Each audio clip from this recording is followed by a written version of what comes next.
I had a nightmare relationship with an older man during college, and it ended when he dropped me like a hot potato when I got cancer. Now I found out I was his affair partner the entire time, and I might see him soon at a work function.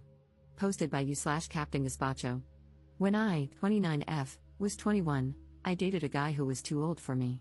Kevin, 45M, was 37 at the time and an older student in my university program. I'd just gotten out of a bad relationship and thought Kevin was great. Of course, there were red flags everywhere, but I was so naive back then that I didn't question any of it. Kevin and I dated for 6 months. He quickly told me he loved me and asked me, pretty aggressively, to move to his home city after graduation. Great, right? Still ignoring the red flags.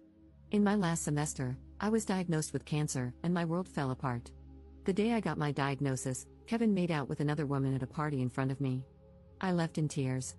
That night, he broke up with me via email, saying we weren't a good fit anymore because of my impending medical emergency. He admitted he was only with me out of pity after my previous abusive relationship and added that all our friends thought I was annoying and no one liked me. I felt like I'd been punched in the gut. My memories of that week are a blur.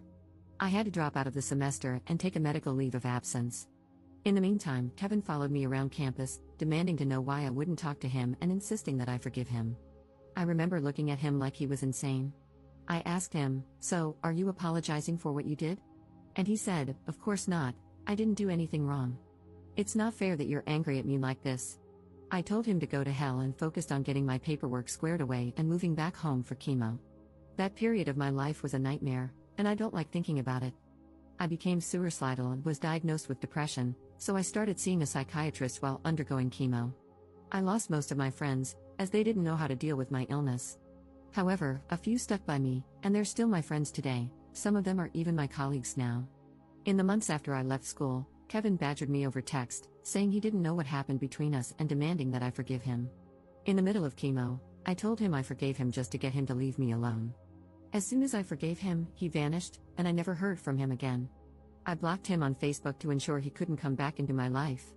Later that year, between chemo treatments, I met a strange woman at a university event off campus. I'd never seen her before and had no idea who she was. During dinner with a group of students and alumni, she talked about her fiancé. Can you guess who it was? Kevin, of course. I was confused because we'd only dated for a few months, which seemed too short to know someone before getting engaged. But when I asked how long they'd been together, she said something crazy like 3 years. I was in total shock, realizing Kevin had been having an affair with me and that our entire relationship was a lie. I left in a daze and cried in the parking lot. In hindsight, I should have warned her, but at the time, I was in shock, sick, and not interested in starting drama at a table full of strangers. I was also exhausted. Later, I thought about finding her on Facebook, but I didn't know her name and worried that saying something would invite more harassment from Kevin, so I let it go. The good news is that I'm still here and happily in remission. 2 years after leaving school, I finally felt human again and went back to finish my degree. By then, I was doing really well. I made new friends, completed therapy, and started my career. Life is totally different now. I'm well known in my field and have even been invited back to my university as a guest of honor. My professors want me to speak to students, and I'll have a chance to network with visiting alumni who are big names in my industry. It's an amazing opportunity, and I was really looking forward to it. The only problem is that Kevin is on the guest list, along with a woman who shares his last name, presumably his wife. When I saw their names, my heart sank. The guest list is small, with maybe 50 alumni, so we're bound to run into each other. I can't skip the event because it's important, and I already promised I'd be there. Plus, I don't want to avoid things out of fear of running into someone like him. How do I handle seeing Kevin again? Should I treat him like a stranger? What if he tries to hug me like we're old friends? That's something he would do. I also have no idea if I should say anything to his wife. I don't want to reopen this can of worms from my past. I'm losing sleep over this and don't know what to do. Commenter. You don't give him any attention, and you certainly don't approach the girlfriend, even though you'd like to share a few things. Ops response. The idea of approaching his wife gives me hives. The last thing I want to do is open this Pandora's box. I feel bad for her, though. Update 6 months later. Well, thanks for your feedback, everyone. I wanted to give you an update. Something I failed to mention in my last post is that my mom used to teach at my alma mater before she recently retired. She didn't know about my brief relationship with Kevin years ago. After writing my post, I decided to share everything that happened with her. Mom immediately got this weird look on her face and said she knew exactly who I was talking about because he used to teach in my department. She said, "I don't think Kevin will be a problem for you." When I asked why, she said, "Trust me, you'll see. That guy is kind of a loser." So I went to the event, and it was amazing. I took some of the advice here and brought a girlfriend so I wouldn't be alone in case Kevin tried to pull something. I met a bunch of alumni and ran into a couple of people I had lost touch with when I got sick. Everybody was thrilled to hear how well I'm doing, and my speech got an ovation when I was done. Anyway, Kevin showed up with his wife. I don't know how to say this without sounding mean, but he's gotten fat and is going bald. I was surprised at how old he looked until someone told me he's almost 50 now, which means he lied to me when we were dating and said he was younger than he really was. Also, I heard from old classmates that Kevin is still studying for his degree and working nights as a security guard now.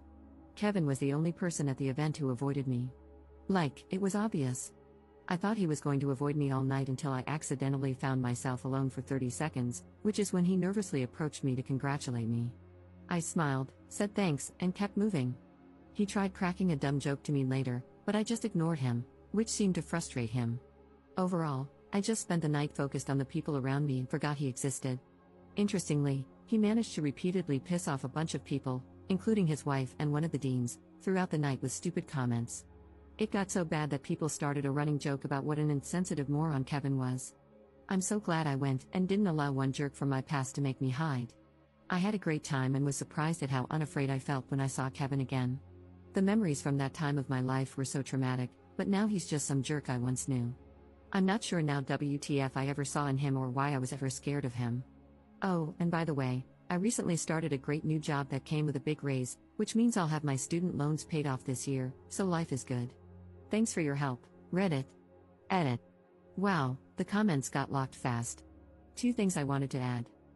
1. An acquaintance recently told me that Kevin and his now wife were apparently in an open relationship for a long time, including while he and I were together, and that she closed the relationship a few years ago because she got annoyed.